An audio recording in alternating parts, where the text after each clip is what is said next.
मैंने जिस आयत करीमा को तिलावत किया उसमें अल्लाह ताला ने इब्राहिम अलैहिस्सलाम के जो मकाम खुल्लत है उसको बयान फरमाया कि अल्लाह ने आपको खलील बनाया। और इस चीज को अल्लाह ने कुरान पाक में नाजिल भी फरमाया कि हमने इब्राहिम को अपना खलील बनाया। ये जो अरफा का दिन है, इससे मैंने बहुत पहले इस तकरीर को किया था कि हजरत इब्राहिम अलैहिस्सलाम ने ख्वाब देखा था कि मैं कुर्बानी कर रहा हूं, तो आपने हजारों की तादाद में ऊंटों को, बकरों को, जानवरों को अल्लाह की राह में ज़बह कर दिया। अल्लाह ने आपको नवाजा भी था, एक नहीं बल्कि हजारों कुर्बानी आपने जानवरों की दी। फिर भी ख्वाब आते रहे, तो फिर अब ये हुआ कि कुर्बानी तो जो ख्वाब में जो है ख्वाब आ रहा है, और ख्वाब अल्लाह के नबियों का वही होता है, अल्लाह का हुक्म ही होता है, यानी उन पे नाजिल वही ही होती है। तो फिर हजरत इब्राहिम अलैहिस्सलाम को जो 7, 8 यानी अगले 3 दिन ईद के पहले भी ख्वाब आते रहे, तो ये जो सब ख्वाब आते रहे, 9वें चांद जो आपने ख्वाब को मतलब कि जो आए जानवरों को ज़बह के, फिर आपने को ये लगा कि ये ख्वाब जो बताया जा रहा है उसमें कुर्बानी इस्माइल अलैहिस्सलाम की अल्लाह की राह में पेश करनी है। तो आपने 9वें चांद इस ख्वाब को पहचाना, इसलिए कहा गया अरफा का दिन यानी पहचानने का दिन।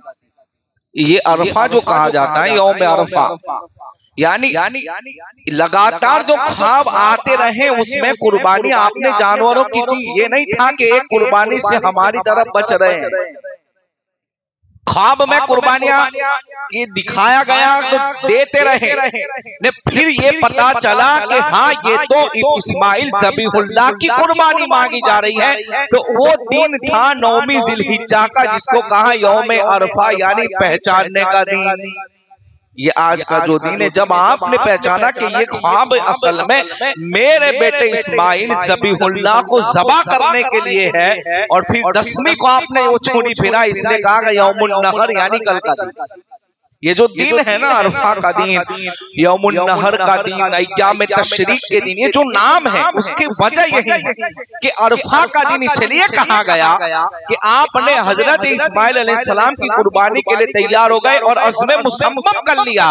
इसी को कहा गया पहचानने का दिन, और इसी को कहते हैं अरफा यानी पहचानने का दिन। आज वहां जमा लोग हुए।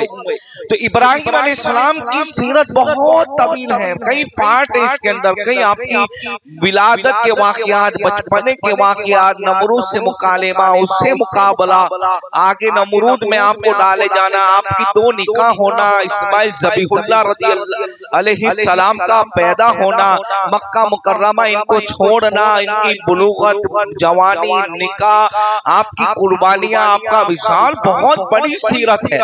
लेकिन क्योंकि अल्लाह ने आपको जो खास अता फरमाया वो मकाम खुल्लत है, इस पे हम गुफ्तगू करेंगे कि क्या है। अल्लाह ने फरिश्ते को भेजा कि जाओ हजरत इस्राइल अलैहिस्सलाम मलिकुल मौत से कहा कि तुम मेरे इब्राहिम को जाकर खुशखबरी सुना दो कि तुम्हें अल्लाह ने अपना खलील बना लिया। अच्छा, मजे की बात ये है मलिकुल मौत का काम है रूह निकालना, लेकिन अब भेजा जा रहा है गम के लिए नहीं, बल्कि अब रूह निकालने वाला ही कहेगा कि मैंने तुझे खलील बनाया। ये खास मजे की बात है।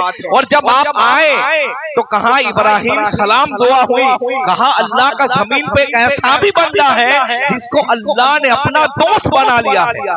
जब इब्राहिम अलैहिस्सलाम ने सुना तो कहने लगे अच्छा अब मुझे उसका एड्रेस दे दो, अभी मैं वहां जाऊंगा और मैं उसके साथ रहूंगा यहाँ तक कि मेरा मौत का वक्त करीब आएगा, मैं एक लम्हा भी उससे जुदा नहीं होगा। तो कहा वजह क्या है? तो कहा वजह ये है कि अल्लाह ने उसको अपना दोस्त बना लिया है। यानी उनकी जो शान ये थी, देखो आपको बता इब्राहिम अलैहिस्सलाम की शान इतनी बड़ी कि अल्लाह ने पैगंबरों को जो शान अता फरमाई। क्या फरमाया कुरान? तिलकर रसूल फद्दलना बादहुम अला बाद, हमने बास को बास में फजीलत दे दी। तमाम अंबिया के अंदर मरातिब है, नबूवत तो अल्लाह ने सबको अता फरमाई, लेकिन मर्तबे हैं, मकाम है। जैसे हजरत मूसा अलैहि सलाम का मर्तबा, सबसे बड़ा मर्तबा किसका है? मेरे आका ताजदार कायनात सल्लल्लाहु अलैहि वसल्लम। उसके बाद उलुल अज़्म पैगंबर जिसमें मूसा अलैहि सलाम आते हैं, आदम अलैहि सलाम आते हैं, इब्राहिम अलैहि सलाम, उनके बाद रसूलों का, फिर नबियों का। मजे की बात यह है, अल्लाह तबारक व तआला ने हमारे आका अलैहि सलाम के बाद जो मर्तबा अता फरमाया किसी को, किसी भी पैगंबर को, वो हजरत इब्राहिम खलील अलैहि सलाम, जिनका मर्तबा, ये बात याद रखें, जिनका मर्तबा तमाम नबियों में सबसे बड़ा है, और उनसे बड़ा मर्तबा हुजूर का है। यानी अल्लाह के महबूब के बाद अगर कोई बड़ा महबूब है तो इब्राहिम खलील अलैहिस्सलाम है। कहा कि अगर आप मुझे बता दो कि फला अल्लाह का दोस्त है, मैं अभी चला जाऊंगा। इतना शौक था, यानी ये था कि अल्लाह जिससे मोहब्बत करे, सुभान अल्लाह, खलील भी चाहे कि मैं उससे मोहब्बत करूं। और फिर कितना बड़ा दावा, कहते हैं इतना बड़ा दावा कि मोहब्बत तो करूं लेकिन मैं जिंदगी भर उसके पास वापस घर ना हो, और कितना रहूं, कहा मेरा इंतकाल हो जाए। इजराइल अलैहिस्सलाम कहते हैं आपको नहीं पता कि वो हस्ती तो आप है जिसको खलील बनाया है। सुभान अल्लाह, फिर तो क्या उनकी शान होगी। अरे जब ये सुना कि अल्लाह का जमीन पे खलील है तो शौक इतना बढ़ गया कि मरने की तमन्ना उसके पास कर रहे, वहां जाने की तमन्ना करे। अब जब इनको ये कहा गया हुआ कि तुम्हें खलील बनाया तो बताओ उनकी शान का आलम क्या होगा। सुभान अल्लाह, ये अल्लाह ने आपको मर्तबा अता फरमाया। अच्छा, जो अल्लाह वाले, देखो मैं हर बहुत से वाक़यात मैंने बयान किए, मैं कुछ चीजें वक्त की मुनासिबत से बताऊंगा थोड़ी थोड़ी। देखो जो बड़ा होता है ना, देखो इंसान ये तो चाहता है कि हम बड़ा बनूं, पर कोई वस्तु वेट हो ना, ये चीज हमारे अंदर होती है। जो आदमी भी बड़ा बनेगा उसको आजमाइश होगी। अभी आप कहे कि मैं कौम का लीडर बनना चाहता हूँ, लीडर बनना आसान है, लेकिन फिर उसके तकाज़े को पूरा करना, अल्लाह की बारगाह में उसका जवाब देना, लोगों की गालियां सुनना, लोगों की बुराइयां सुनना, ये भी हमें बर्दाश्त का होना चाहिए। अल्लाह के नज़दीक मर्तबा ऐसे नहीं मिलता। करबला को 1500 साल हो गए, अपने बेटे 6 महीने असगर की कुर्बानी इमाम हुसैन ने दे दी। इतनी बड़ी कुर्बानी दी, कयामत तक नाम बाकी रहेगा। जितनी बड़ी कुर्बानी, इब्राहिम खलीलुल्लाह अलैहिस्सलाम के जमाने को 4000 बरस हो गए, लेकिन आज भी याद किया जाए। वजह क्या है? जिसने कुर्बानी अल्लाह की राह में दी, अल्लाह ने उनके नाम को भी बाकी रखा, लोगों के दिलों में जिंदा रखा। वजह यही है कि जब खलील बनाया तो फिर आजमाइश कैसे हुई। और ये भी याद रखें, एक हदीस में ये भी आया कि अल्लाह जिसके साथ खैर का इरादा फरमाता है उसको आजमाइश में मुब्तला करता है। परेशानियां, दुख आना ये अलामत नहीं है कि अल्लाह नाराज है। मस्जिद में जो नहीं आता ये समझ लो अल्लाह उससे नाराज है। कारोबार, रिस्क देना, दौलत की फरावानी, तुम्हारी सनों का मामला, तो सुनो, नमरूद से बड़ा मालदार कोई नहीं है, शद्दाद से बड़ा मालदार कोई नहीं था, नमरूद से बड़ा हाकिम कोई नहीं था, फिरौन से बड़ा बादशाह कोई नहीं था।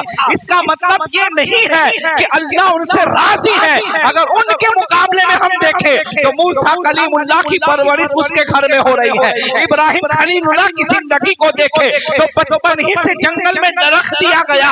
पता ये चला मकबूल होने के लिए दौलत जरूरी नहीं है, अगर आजमाइश आए तो समझो अल्लाह तुम्हें पसंद फरमाता है।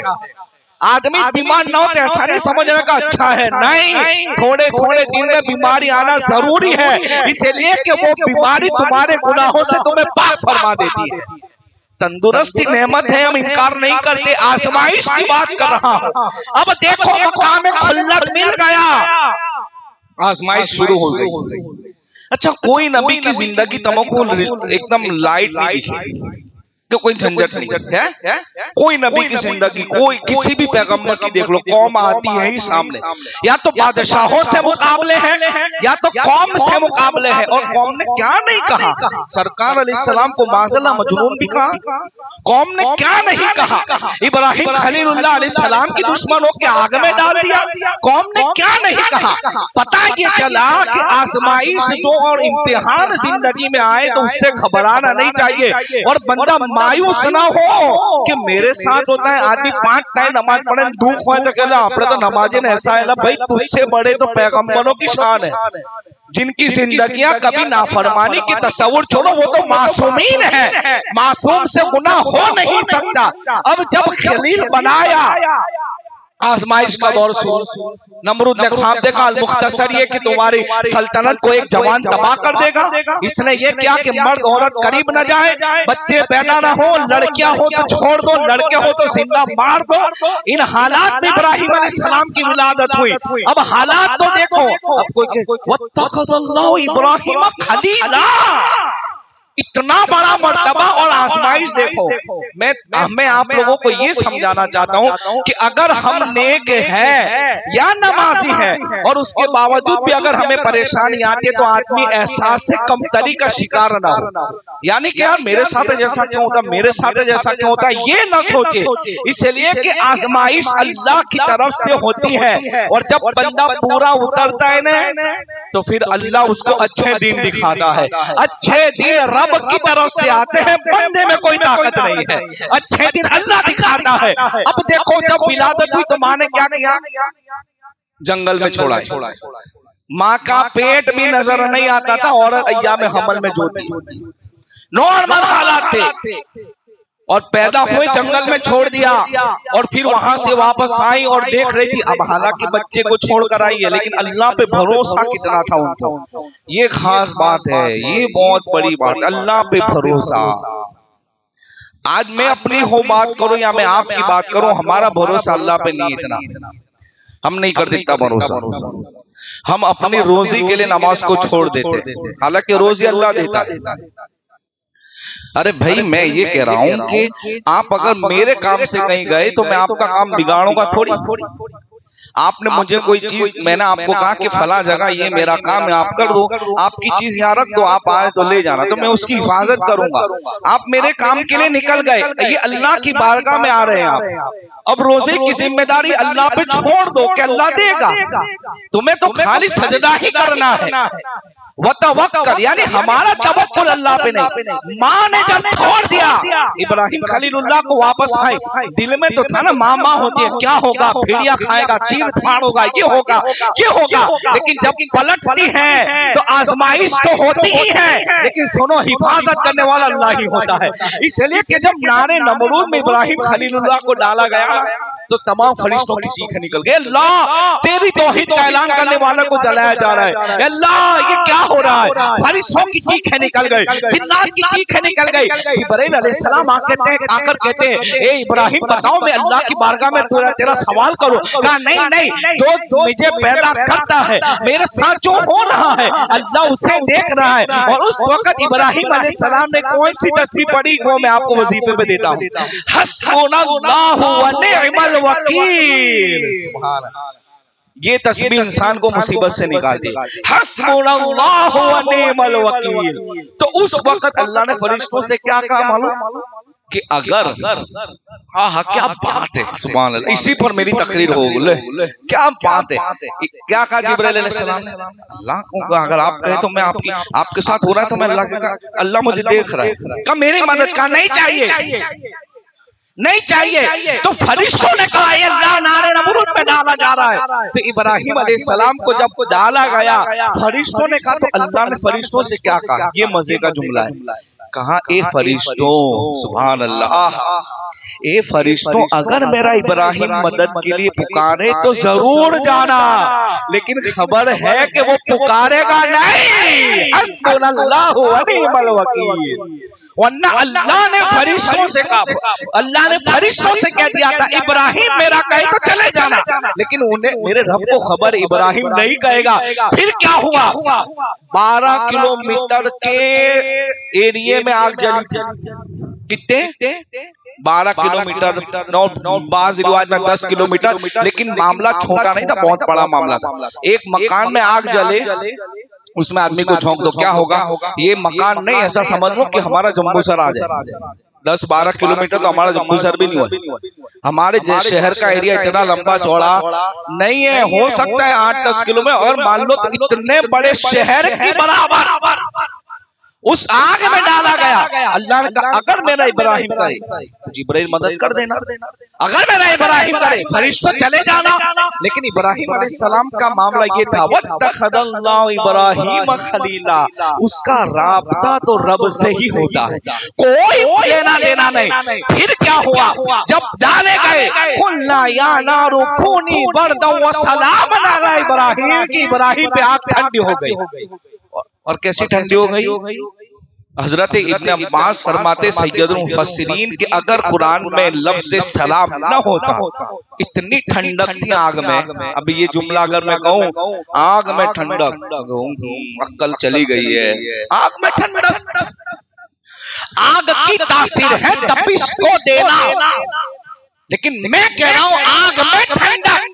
आप कहेंगे बेवकूफी की बात करते हो, मैंने कहा नहीं, कुल्ला या नारु कूनी बरदन व सलामन इब्राहीम, अगर मैं अपनी तरफ से कहूँ तो अहमक कहलाओ, लेकिन मैं कुरान का रेफरेंस देकर कहूँ अहमक नहीं है बल्कि ईमान है। सुभान अल्लाह। इसलिए कि इसको कोई ना माने तो भी काफी कहो सुभान अल्लाह।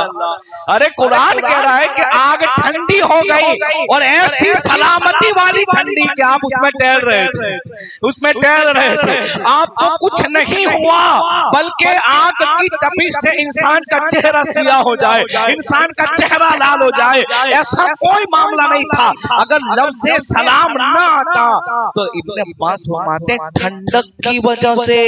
सुभान अल्लाह। आग में ठंडक, मैं जुमला दोहरा रहा हूं, आग में ठंडक। कहा ये कैसे पॉसिबल है? रब चाहे तो कुछ भी हो सकता है। इससे मेरे रब की कुदरत का नजारा भी देखो, आग में ठंडक। तो कहा सलाम लफ्ज का इस्तेमाल न होता तो ठंडक की वजह से हजरत इब्राहिम अलैहिस्सलाम का विसाल हो जाता। इतनी आग में ठंडक पैदा हो गई, इतनी ठंडक। ये मामला यानी अल्लाह पे भरोसा। अब वहां जब मां पहुंची तो क्या देखा, शेर और चीते और जो भी जानवर उस जमाने में होंगे वो हिफाजत कर इब्राहिम अलैहिस्सलाम। हालांकि जानवर जब भूखा हो ना तो वो फिर वो नहीं देखता कि क्या है, कैसी पोजीशन है, वो अटैक करता है, खा लेता है, या तो नहीं तो भी कम से कम नुकसान जरूर पहुंचाता है। अब हिफाजत के लिए अल्लाह ने उनको मुकर्रर किया, और फिर ये था कि बच्चा पैदा हो तो सबसे पहले उसे माँ का दूध पिलाओ। ऐसा थोड़ी कि डायरेक्ट गिज़ा शुरू हो जाती है, नहीं खिलाता ना कोई। अब चूंकि माँ ने तो छोड़ दिया जंगल के अंदर कि हालात ऐसे हैं कि मेरे बेटे को कई नमरूद की फौज कत्ल न कर दे, तो अब क्या था, अल्लाह अकबर, मैंने पहले ही कहा था आजमाइश आती है, लेकिन मदद भी अल्लाह ही बंदों की फरमाता है। आजमाइश आती है लेकिन मदद बंदों की अल्लाह ही करता है। अब आजमाइश ऐसी थी, अब देखो विलादत से ही इम्तिहान शुरू। मैं जो कह रहा हूँ मैं जो समझा आजमाइश और इम्तिहान, यानी ऐसा नहीं था कि नबूवत मिली उसके बाद ऐलान तौहीद किया, रिसालत का ऐलान किया, आजमाइश शुरू। इब्राहिम को खलील बनाया, फरिश्तों का खलील बनाया। हम इम्तिहान नहीं तो कैसा कैसा इम्तिहान लिया, मेहमान बन के फरिश्ते जाए। और आपकी शान ये थी, तमाम नबियों में सबसे पहले जिसने दुनिया में मेहमान नवाजी की है वो इब्राहिम अलैहिस्सलाम।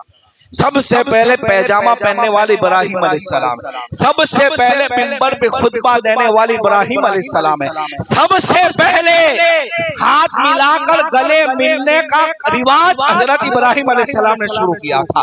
यानी मुआनका करना ये इब्राहिम अलैहिस्सलाम की सुन्नत है। आपको इम्तिहान में डाला गया, जानवर आपके ले लिए गए, तस्बीह अल्लाह की बात सुनना, तस्बीह अल्लाह को सुनने के लिए मेहमान आते गए। और ऐसा आया, मुफस्सिरीन लिखते कि जिंदगी भर इब्राहिम अलैहिस्सलाम ने कभी मेहमान बिगड़ खाने का नहीं खाया, हमेशा मेहमान होते थे। एक दिन ऐसा भी हुआ कि कोई नहीं मिला तो 10 किलोमीटर तक ढूंढने गए कि कोई मिले तो लेकर आओ। ये आपका मामला था। ये यानी ये मर्तबा आजमाइश में कह रहा हूँ, बचपन ही से विलादत से इतनी बढ़िया आजमाइश कि बच्चा पैदा हो तो माँ को ही वो ढूंढता है, बाप को नहीं ढूंढेगा। बच्चों को रग़बत जितनी माँ से होती है बाप से नहीं होती। वो बड़े होने के बाद, शऊर होने के बाद ठीक है कि रग़बत होती है, लेकिन जब वो बचपने के अय्याम में होते हैं, यानी ना चल सकते हैं, ना फिर सकते हैं, ना खुद से खा सकते हैं, और उसके बाद भी जितनी रग़बत मां से होती है उतनी किसी को नहीं। अब यहाँ देखिए पहले दिन के इब्राहिम अलैहिस्सलाम है और जंगल में न मां है न बाप है, ग़िज़ा के लिए एहतिमाम कौन करे? तो कहते हैं कि आपने मुंह में उंगली रखी और उस उंगली में अल्लाह ने दूध को जारी फरमा दिया था। अच्छा एक बात ये भी है ना कि अब जो 1-2 दिन का बच्चा है उन्हें उसे कैसे पता कि उंगली चूसने से भी राहत होती है, यानी उतना सुकून मिलता है कि कोई चीज मुंह में है। अब वो अल्लाह के नबियों की शान है कि मुंह में रख के, और उन्हें पता भी है कि उससे ग़िज़ा आ रही है और वो रोजाना उसी से कई साल गुजर गए, तकरीबन 8-10 बरस तक जंगल में रहे। कितना बड़ा इम्तिहान है कि 10 बरस जंगल में रहे, बचपने में माँ बाप के घर ही में रहे जंगल में। और फिर जब और शान ये थी कि थे 8-10 बरस के, लेकिन नजर आते थे जवानों की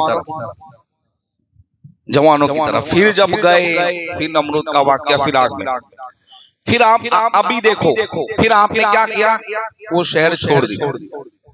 ये तो मैं बहुत मुख्तसर कर रहा हूँ, वरना यूं समझ ले कि तकरीबन 10-12 दिन तक बयान हो कंप्लीट तो आपकी मुकम्मल सीरत बयान, उसमें इतने वाक़यात है। फिर आपने शहर छोड़ दिया जहां नमरूद की हुकूमत। अच्छा, दुनिया में नमरूद एक ऐसा बादशाह था, ये आपके नॉलेज के लिए, इस बात को सब मानते हैं, गैर भी मानते हैं। दुनिया में नमरूद एक ऐसा बादशाह था कि जिसने उस जमाने में इसके अलावा दुनिया में किसी की हुकूमत न थी। पूरी दुनिया की बात कर रहा हूँ, पूरी दुनिया की बात, ऐसा नहीं कि वो एक जो है कंट्री और एक अखंड की भी बात नहीं। एक अखंड में कई कंट्रियां होती हैं, एशिया खंड, उसमें हमारे यहाँ कितनी कंट्री है, अमेरिका, अफ्रीका खंड, ऐसा नहीं, पूरी दुनिया। जहां से सूरज निकलता था, जहां गुरूब होता था, जुनूब से शुमाल तक, जहां इंसानियत थी, बज़ाहिर वो बादशाह नमरूद था। अब आप गौर करें कि इब्राहिम खलीलुल्लाह अलैहिस्सलाम की शान देखो कि तन्हा खड़े होकर उसके साथ टकराने के लिए खड़े हो गए, उसके साथ टकराने के लिए खड़े हो गए। आप गौर करें, कोई नहीं था। अभी एक आदमी के पास 20 मशीन गन वाले खड़े होते, इंसान सोचेगा बात करने से पहले कहीं मुझे उड़ा के ना रख दे। मुल्क के बादशाह के सामने जब इंसान एहतिजाज करता है तो बड़ी एक टीम तैयार करता है। ये पूरी दुनिया का बादशाह था, लेकिन लड़ने वाली हस्ती एक थी। और एक दूसरी बात बताओ, जब बड़े बड़े जालिम होते हैं, अल्लाह उनके मुकाबले में अपने बंदों की शान वाला इंतखाब करता है, जैसे जैसे नहीं आते। देखो यजीद के सामने कौन आया? कोई हिम्मत कर सकता था? नहीं कर सकता था। इब्राहिम खलीलुल्लाह अलैहिस्सलाम ने मुकाबला किया। अब आपने शहर छोड़ दिया, हजरत सारा से आपका निकाह हुआ, पहला निकाह, जिनसे आपकी कोई औलाद नहीं थी। हजरत सारा रज़ी अल्लाह तआला अन्हा के हवाले से आया कि उस जमाने के अंदर, ये बात मुझे भी इस बार ही पता चली, मैं जो आप तक पहुंचा रहा हूँ, उस जमाने के अंदर हजरत सारा जैसी खूबसूरत औरत कोई नहीं थी, बल्कि यूं आया कि जैसे हुस्ने यूसुफ पूरी दुनिया में कोई नहीं था उस जमाने के लिहाज से। हजरत यूसुफ अलैहिस्सलाम की हुस्न की मिसाल कोई नहीं था। फरमाते औरतों में हजरत सारा जैसा हसीन कोई नहीं था, इतनी हसीन। लेकिन निकाह हुआ, औलाद नहीं थी। फिर क्या हुआ? आपने दूसरा निकाह किया हजरत हाजरा से, उन्हीं से इस्माइल अलैहिस्सलाम पैदा हुए। हजरत इब्राहिम अलैहिस्सलाम हजरत को सारा को लेके जब निकले तो रास्ते में जालिम ने आपकी बीवी को पकड़ लिया।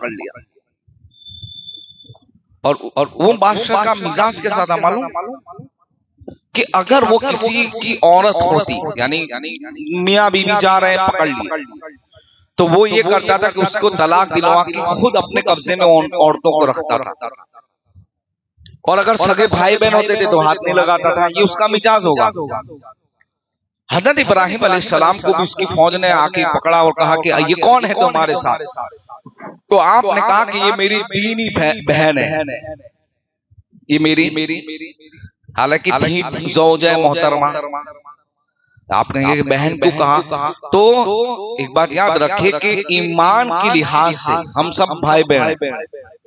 ईमान के लिहाज से क्या है, यानी कहते कि मोमिन मोमिन भाई भाई, मोमिन तो मोमिन भाई भाई, ये बात आपने उस वक्त कही।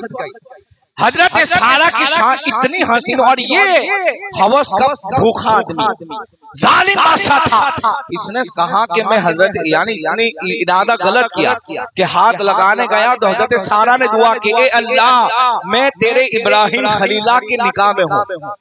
इतना कहा तो इसका हाथ मफलूज हो गया, यानी पैरालाइज हो गया, हाथ काम करने 3 बार हाथ उठाए, फिर वो समझ गया कि ये आम औरत नहीं अल्लाह वाली है, छोड़ दिया। फिर हिजरत करके आए, हजरत हाजरा से निकाह हुआ। 90 बरस इन्हीं दिनों में इन्हीं मामलात में हजरत इब्राहिम अलैहिस्सलाम के निकल गए। कितने साल? 90 बरस हजरत हाजरा से निकाह हुआ। अल्लाह ने उन्हीं उम्र के अंदर हजरत इस्माइल अलैहिस्सलाम अता फरमाया। आपने अच्छा पैगंबरों की ये शान है, कुरान के अंदर है। मैं आपको बता रहा हूँ कि उन्होंने अपनी औलाद की दुआ की, यानी औलाद के लिए बंदा दुआ खूब करे, औलाद ना हो तो। हजरत ज़करिया अलैहिस्सलाम ने अपनी औलाद की कितने 100 बरस 20 बरस की उम्र में आपको औलाद हुई, हजरत ज़करिया अलैहिस्सलाम। हजरत इब्राहिम अलैहिस्सलाम ने दुआ की, रब्बी हबली मिनस सालिहीन, अल्लाह नेक औलाद अता फरमा। हजरत ज़करिया अलैहिस्सलाम ने दुआ की, रब्बी ला तज़रनी फर्दन व अंत खैरुल वारिसीन। मुसूफिया फरमाते अगर किसी की औलाद ना हो, इस आयत को शौहर 21 मरतबा रोजाना पढ़ के अपनी औरत को पानी पिलाए तो इंशाअल्लाह उससे उसकी औलाद पैदा हो जाएगी। रब्बी ला तदरनी फर्दन व अंत खैरुल वारिसीन, 21 मरतबा मर्द पढ़े और उस पानी पे दम करे और औरत को पिलाए। ये अंबिया की दुआ थी। अब देखो 90 साल की उम्र में इस्माइल अलैहिस्सलाम पैदा हुए। इम्तिहान कैसा? आपकी विलादत हुई तो 8-10 बरस जंगल में रहे, पहला इम्तिहान। जवानी की दहलीज पे कदम रखा, नमरूद से मुकाबला, अपना घर छोड़ना पड़ा, आग में डाले गए। जवानी के बाद फिर बुजुर्गी के अय्याम में आए, अल्लाह ने इस्माइल अलैहिस्सलाम की सूरत में एक हसीन व जमील और हलीम बेटा अता फरमाया। हलीम यानी बुर्दबार, वो बेटा। अब आजमाइश थोड़े बड़े हुए। अरबी के अंदर बच्चा दूध पीता हो तो इसका नाम अलग है, 10 बरस तक का अलग है, 10 से 20 अलग है, 20 से 30 अलग है, 30 से 40 का नाम अलग है, 40 से 60 का अलग है, 60 से 70 का अलग है। तभी इंशाल्लाह बताऊंगा इन चीजों को क्या कहते हैं। हम कहते हैं ना कि जवान, बच्चा, बूढ़ा, नहीं। अरबी के अंदर ओरिजिनल नाम नहीं है कि इतने उम्र के आदमी को, बच्चे को आके तो इस तरह आपका जो नाम आया बेगुलाम, यानी अब आपकी उम्र शरीफ जब 8-10 बरस की हुई कि अल्लाह ने क्या हुक्म दिया कि जाओ अपने बच्चों को जंगल में छोड़ के आओ, जहां पानी नहीं, आबूदाना नहीं, कोई चीज नहीं। ये इम्तिहान है, एक औलाद है एक, और वो भी लड़का। यानी वो लड़का कौन सा? लड़का आलिम और अवलिया अल्लाह हो तो ठीक है, ये तो वो शान के जिनको अल्लाह ने पैगंबर बनाया। और पैगंबरों में भी वो शान कि जिनकी पेशानी में मेरे आका ताजदार कायनात का नूर मुझ चमक रहा है।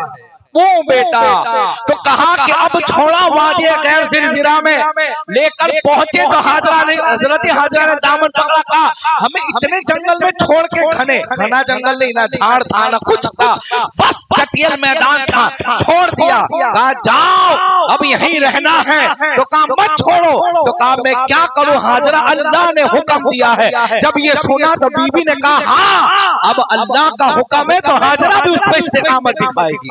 अल्लाह ने बीवियां भी ऐसी अता फरमाई। आप गौर करें, ये देखें। अब जब गए ना, एक बेटा था। एक बात यहाँ, ये बात में मैं पहली बार अर्ज कर रहा हूँ, निकले पीछे मुड़ के नहीं देखा, ये खास बात। अच्छा एक बात बता, वहां क्यों छोड़ा, ये भी मुझे आपको बताना। इसलिए कि ये वही तो जगह है जहां आज फलक पोस इमारतें हैं। हाँ, ये वही तो जगह है जहां अल्लाह अपने महबूब की विलादत करेगा। इसने कहा वादिए गैर ज़िरज़िरा। हजरत इब्राहिम अलैहिस्सलाम निकल गए और पहाड़ी पर पहुंचे जहां से बीवी बच्चे नजर नहीं आ रहे थे। तो फिर पलटे, अब पलट रहे, अब खास बात।